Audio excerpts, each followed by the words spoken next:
Joe, you have a lot of interesting friends. Why don't you show us around a bit? All right, well, uh, Chopper Reed, good friend of mine. I was in prison with him for a little while in Australia. Not going to talk about that, but great guy. He signed that for me, and he wrote that thing he'd always say, he's a crazy guy. But come on, I'll show you. I'll show you around a little bit. Where do we start? Okay, my buddies are here, both of them. God rest, Arturo Gatti, Mickey Ward. Won a lot of money that night. You know what I'm saying? Goose Gossage, great friend of mine right here, the Goose. Signed this for me, number 54. Loved it when he beamed Roncey. Couldn't stand the Angels. The Dodgers. Here he is up here on the mound in Yankee Stadium. Come on. Jerry Cooney. Larry Holmes. Big Jack and I got drunk that night. It was something. Jerry couldn't join in because he's a recovering alcoholic. Great guy, though. Great guy. You see, I wrestled in high school. Who's got one of these? Vision Quest. Come on. Matthew Modine and Frank Jasper? Shoot. No one's got that. My buddy from high school, Joe Fitzgerald, he's a priest now. You know what I mean? I need all the help I can get. Knievel. I don't know if you... Did you know he crashed over Caesar's Palace right here? 1967, yeah. I met him that night. We were in Caesars. He signed my motorcycle. And then, little side note, nobody knows about this till now. We took a piss in those fountains he crashed in. Are you serious? I'm serious. He wanted to take a shit, but I said, look, we got to get out of here. Joe Willie, great guy. Signed that for me. That was a gift I gave to my grandfather. Big Joe Willie fan. We won a lot of money with that guy. A lot of money.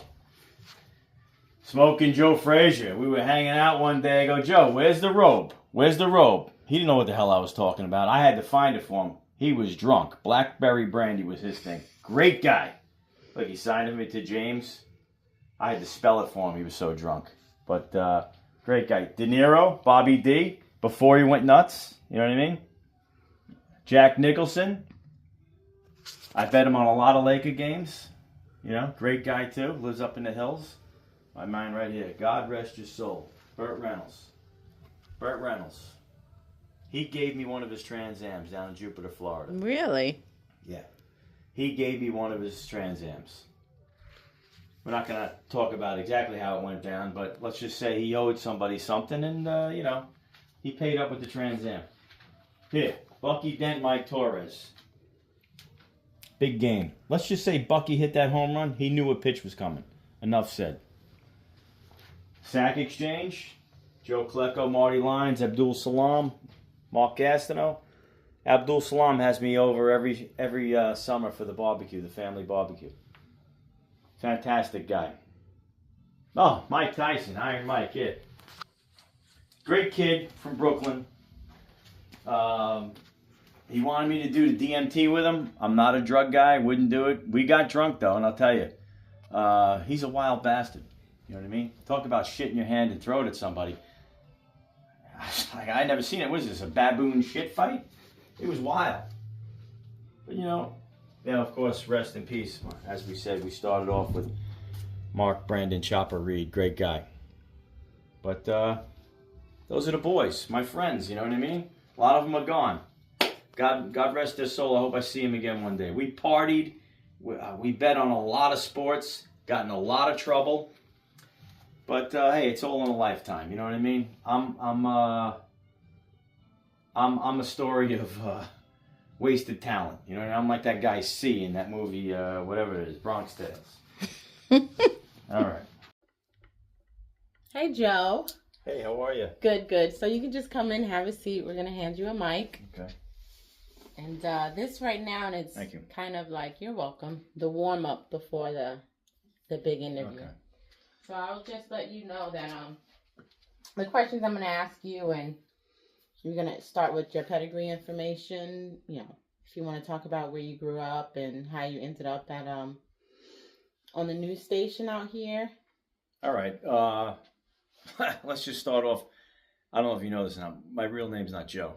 Okay. It was one of those things you do for showbiz. My family's in the biz. You know what I mean? Oh, really? They're in TV news? No, they're in the other business. Cement, waste management. Mustache. You know what I'm Oh, saying? okay. But I got my start because of their influence. Let's just say, you know what I mean. Uh-huh. Is this good here? You want to sit down? Sit down. Yeah. Oh, sit down okay. and relax. Thanks. Yeah. Take a seat. Thanks for coming, by the way. I don't know how the hell why you want to see me, but hey, welcome to my home. Oh, thank you. You're pretty hard to get in touch with, but well, I mean, if you know how to find me, you know what I mean. Yeah. Okay. So you want to hear the title of the show? Yeah. What do you got? Cloudy with a Chance of Rain, the Joe Segretti story, Bad Boy of Weather. Yeah, a cautionary tale, I guess, of what could have been. You know what I mean? Mm-hmm. Yeah. Okay. So we're just gonna have 3 questions.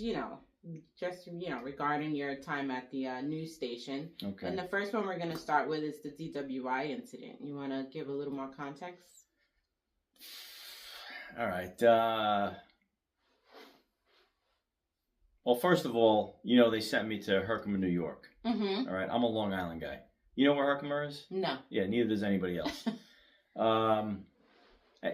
First time I got there, I pull up. I was driving a gift that was given to me by Burt Reynolds, 1977 Trans Am. I get out of the car. I'm at the station. It's WMOR, Mm-hmm. Mohawk Valley. Some guy says to me, "Nice gar." What's he talking about? Gar. You know what I mean? So I noticed everybody was talking like, so he was saying car, but up there they say gar. Nice gar. And then, it is New York. Herkimer is New York. Yeah. But they'd always say to me, "Oh, you're from New York." Yeah, was this the Twilight Zone? You know what I mean? Anyway. All right, the Dewey. Okay. So they send me up to Herkimer. That's where I'm going to get my start as a weatherman. You know what I mean? And, it's a really small town. They were having a celebrity softball game. The Haverstraw Elks came in, and one of them had a cousin. I don't know if you ever heard of this guy, Ken Herbeck. Mm-mm. All right, Ken Herbeck was a baseball player, first baseman for the Minnesota Twins. And we're in the Oriskany Lounge in Howard Johnson, and we're talking, and he starts telling me he's a better player than Don Mattingly. I'm like, come on, guy. I don't know if that's the booze talking or what. Anyway, he gets a little mouthy with one of the waitresses. We got to leave. Okay, enough said. We go across the street, Studio 27. I know the owner, Rocky. We're having a great time. Fat ass, but the guy can dance. You know what I mean? Anyway, the night's ending.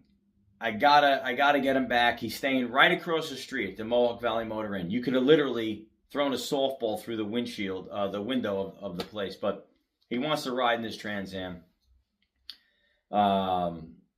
They said I was drunk, when they pulled my car out of the pool at the hotel. But, I mean, listen, I'm never going to say that I was drunk. I had a beer or two. I don't know. I guess lost control of the car. We ended up in a pool. They said I was drunk. You think Herbeck did any time in jail? No. They had me in jail in Little Falls, New York for 3 days. That's all, that's the story. You know what I mean? They thought I was drunk because the car ended up in a pool. Uh-oh. It happens. Okay, do you still have the Trans Am? Of course I got the Trans Am. I mean, Burt Reynolds gave it to me. We pulled it out. It wasn't salt water. We dried the car out. I still have the car. Oh, okay. All right. So the next question is actually one of the reasons why I wanted to meet you and talk to you, because I feel like I'm kind of on the same path that you were when this situation happened, and it's kind of personal and dear to me. So we're gonna, bring up the snowball incident if you're cool with that. All right, can we cut for a second? Yeah. This is just for. Okay. Look, I still get invited to these correspondence dinners. I don't know why. I think it's a novelty thing. I think they like to poke fun of me when I'm, But hey, look, free dinner for me. You know what I mean? I'll show up, and I know everybody, the real people in the industries. You know what I mean? Not these phony balonies. But the woman in question with the snowball thing, she's been married for many years to the head of a big network. So I don't know if I'm. You know what? Fuck it. Let's tell the real story. I'm going to tell you the real story of the snowball. First of all, do you know that I'm the guy that invented wearing clothes appropriate for the weather forecast? Mm-hmm. You know what I mean? I'm out in shorts and a tank top if it's going to be sunny out all week. You know what I mean? Yeah. So, I was dressed up that day. you know, and we were on location. I mean, we both. I mean, no you know need why for she's her here. to be I mean, out come on. there. I'm the You know, comedy relief. All right? I'm the I comedy gotta throw relief. it over to her because she's You know what I making mean? Snow Angel. And you know, things happen. You know what I mean? You're right, Shirley. Not as look at warm and that? cozy out here yeah, as it is if in the you don't studio. mind. But This hey, is I mean, it's just- been. Look, Kenny's this the is what got me in snowball in trouble Mohawk because Valley. I didn't know that Have this a existed. old-fashioned okay. snowballer. You're welcome. Or you can Yeah. do a snow angel like my partner. Hey, Valerie, catch. Oh boy. Whew. Well, what do you want? You know, I was a pitcher in Little League. I had, you know, I could throw a fastball. You know what I mean? Mm-hmm. Listen, hey, it happens. You know what I'm saying? Yeah. All right. And you know, that really put me on thin ice for quite a while. Mm-hmm. You know what I mean? And then, of course, what came later is what blew up and got me fired, and I'm no longer welcome in the business. But, Yeah. Oh yeah, yeah. We're gonna talk about the Pete Rose gambling incident between you and him, and I can see from the tour you gave me earlier that you're a really big sports fan. Do you want to talk about it, or? yeah, there's nothing really to hide. You know, I'm the one that got in trouble for that. Mm-hmm. Of course, they kicked Pete out of. Well, the story is through my family and I'm not going to really get into that portion of it. We don't want to get anybody in trouble, but we did a lot of betting, a lot of gambling, a lot of action. It's fun. You know what I mean? Hey, it's great to watch a fight, but if you got $100,000 on the fight and you win, doesn't it make it a little better? I mean, you know. Anyway, I met Pete Rose. He was playing the Mets. I was home. I'm not a Met fan, but I went to a Met game with a buddy of mine. He knew Pete Rose. I met him. He knew who my grandfather was. And, you know, he said, you know, could he put a little action in? I'm like, of course. You know what I mean? Hey, he's a man, you know. And he was betting on his own team. So I said, this guy must have some information. So I bet on him as well. And we won a lot of money. And somebody snitched us out, as usual. I copped to it. I figured if I copped to it, they'd let Pete go. Mm-hmm. But they had the slips with Pete's name on it too. I said, oh, that was bullshit. That was a pseudonym. And then they had video of us going into the place. So I'm like, all right. Hey, look, I did all the betting. You know what I mean? But they didn't. But Pete lied about it. When he lied about it, I think that's what really got him, you know, canned. But, you know, I got fired. I got thrown out of, I mean, I was blackballed. I mean, Yeah. if you did your research, you know that I couldn't get a job after that. Yeah. I got fired. Was made out to be like the, you know, like a Jeffrey Dahmer type, for crying out loud, for gambling. I mean, come on, I'm gambling with Pete Rose. You know, I didn't say that at the time, but that's who. I mean, you know, so what do you do after that? You know. Yeah. I was all into it. I wanted to be a weatherman. I don't know why. You know, you could be wrong every day and still have a job. You know, I did the clothes appropriate thing for the weather forecast. That was a big hit. You know, I convinced my station manager at the time to do it. He loved the idea. You know, then the snowball thing happened. And, you know, it seemed like, in reality, what I think it is that structure was a little too rigid for a guy like me. You know what I mean? Yeah. It was just a little too rigid for a guy like me. And I played the game the way I enjoy playing it, you know, full throttle. And, you know, that's why for the last 20-something years I've been scrounging out a living. But, you know, I'm not going to say it's an honest living, but you do what you got to do. You know what I mean? I mean, we can't all color inside the lines. You need a guy like me out there. You know what I mean? That's why I guess people still call me up from time to time. You were gracious enough to come out to the house, and but that's the story of my life. You know what I mean? One step forward, 9 or 10 steps back, but my toes are still tapping.